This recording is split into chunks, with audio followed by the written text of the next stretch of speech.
जे तुलसी के परम स्नेही, ये तुलसी के परम स्नेही। ईश्वर ही है जो हेतु रहित जग जुग उपकारी, तुम तुम्हार सेवक असुरार।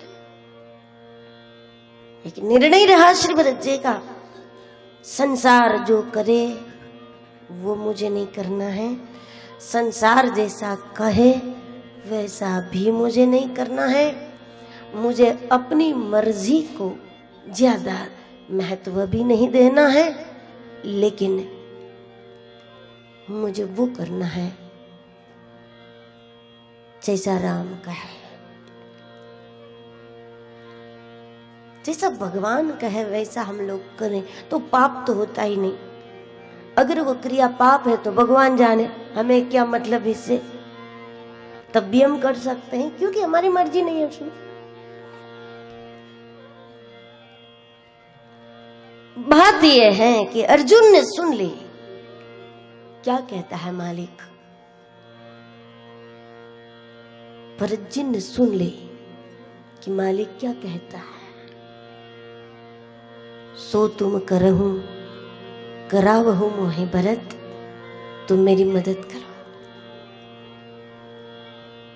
तुम भी ऐसा करो और मुझे भी ऐसा करना है, उसमें मेरा साथ दो, मुझे तुम्हारा भरोसा है। सुन ली भरत ने मालिक क्या कहता, सुन ली शबरी जी ने जब भगवान ने बता दिया, सावधान सुनो दरु मन माही, मैं कहता हूं शबरी जी, कहूं तो ही पाही, मैं कहता, सुन ली मालिक की क्या कहता।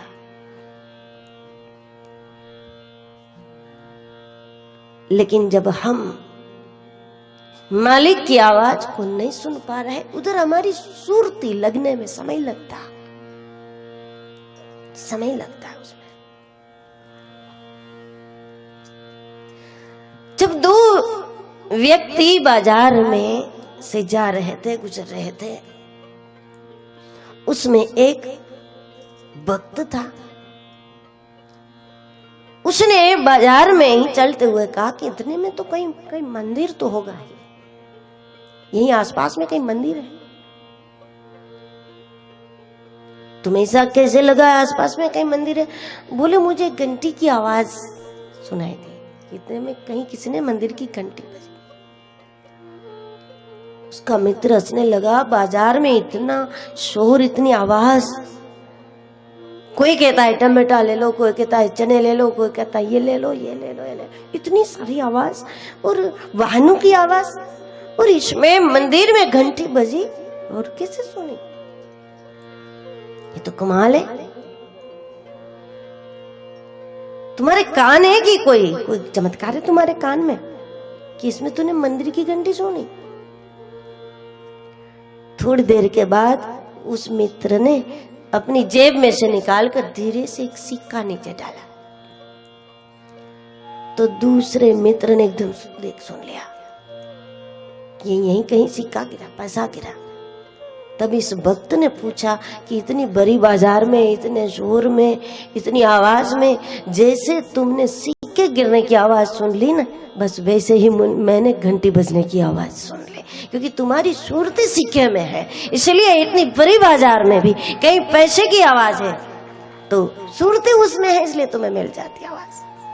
तुम्हारा ध्यान ही उसी में है, वैसे मेरा ध्यान ही उसमें।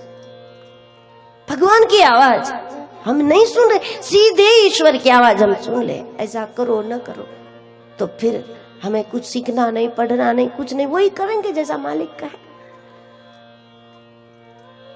उससे हम जरा सा भी आगे पीछे नहीं होंगे ना, भगवान कहे वो करना। जब भगवान की आवाज हमें नहीं मिलती तो ऐसे में हमें क्या करना चाहिए? ऐसे में हमें जैसा शास्त्र कहे वैसा करना चाहिए। और भगवान की आवाज़ हमें नहीं मिल रही, तो जिसको भगवान की आवाज़ मिल रही है, ऐसे श्री भरत जैसा करे वैसा हमें करना है। संत जैसा कहे वैसा हमें करना है, वो करे वैसा हमें करना है। क्योंकि भगवान की आवाज़ हमारे कान तक पहुंचे, ऐसा तो तभी हो बीच में कोई आवरण ना हो। तो कौन सा आवरण होता है? भगवान ने बताया कि बस यही आवरण है। मोह छल छिद्र कपट नहीं भावा, मोह छल छिद्र कपट नहीं भावा, मोह छल छिद्र कपट नहीं भावा, मोह छल छिद्र कपट नहीं भावा, निर्मल मन जन सो मोह भावा, निर्मल मन जन सो मोह पावा। भगवान सबको कुछ ना कुछ कहता रहता है, कुछ कहना, कुछ बताना, कुछ सुनाना।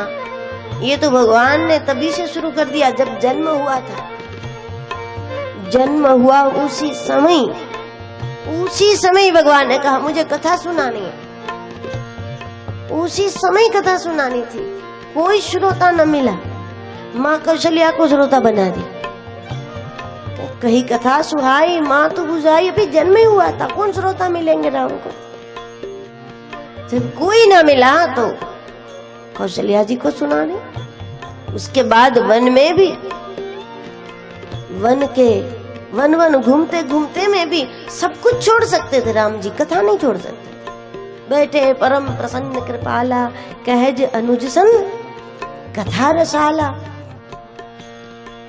ईश्वर तो कहते ही रहते हैं, लेकिन ये आवरण न हो। बस बीच वाला आवरण यदि है तो हमें भगवान की आवाज नहीं मिलती। हम मलिन मन की आवाज को कभी कभी आत्मा की आवाज समझ लेते हैं, तो गलत होता है। आत्मा की आवाज और मन की आवाज दोनों में जो फर्क है, मन को बंधन पसंद होता है, आत्मा को मुक्ति पसंद होती है। मन को अंधेरा पसंद होता है, आत्मा को प्रकाश पसंद होता है। मन को नीचाई पसंद होती है, आत्मा को ऊंचाई पसंद होती है। मन दुर्गंध को सुगंध समझता है, उसको दुर्गंध पसंद है। जैसे सुअर कीचड़ में जाएगा, उसको लगेगा कि स्वर्ग बस यही है, क्योंकि सुअर का स्वर्ग कीचड़ होता है। वैसे मन को दुर्गंध अच्छी लगती है, आत्मा को सुगंध अच्छी लगती है। और ऐसे में हम बिना उसके भेद को परखे मन की आवाज को आत्मा की आवाज समझ ले तो बहुत गलत होता है। ऐसे में कई लोग कहते हैं कि मेरे हिसाब से, मेरे विचार में मैंने कोई गलत नहीं किया, मेरे विचार में तो मैंने कुछ गलत नहीं किया। तुम्हारा विचार मतलब तुम्हारे मन का भरोसा क्या? क्योंकि वो आत्मा की आवाज नहीं है, मन की आवाज है। उसके भेद को हम परखते नहीं है। जब तक हमें आत्मा की आवाज नहीं मिल रही, तब तक हमें वो करना है जिसको मालिक की आवाज मिल गई है, उसको हमें सुनना है, उसी को हमें समझना है। और उनकी आवाज को, श्री भरत जी की आवाज को, भरत जी की भूमिका को हम देखते रहेंगे, भरत की भूमिका का दर्शन करते रहेंगे, भरत की मस्ती का दर्शन करते रहेंगे, तो इससे धीरे धीरे आवरण हट जाएगा। क्योंकि आवरण सहित, पर्दा सहित, यानी कि कपट सहित ईश्वर किसी को भी अपनाने के लिए तैयार नहीं है। फिर वो महादेव की पत्नी महादेवी भी हो तो उसका भी त्याग हो जाता है।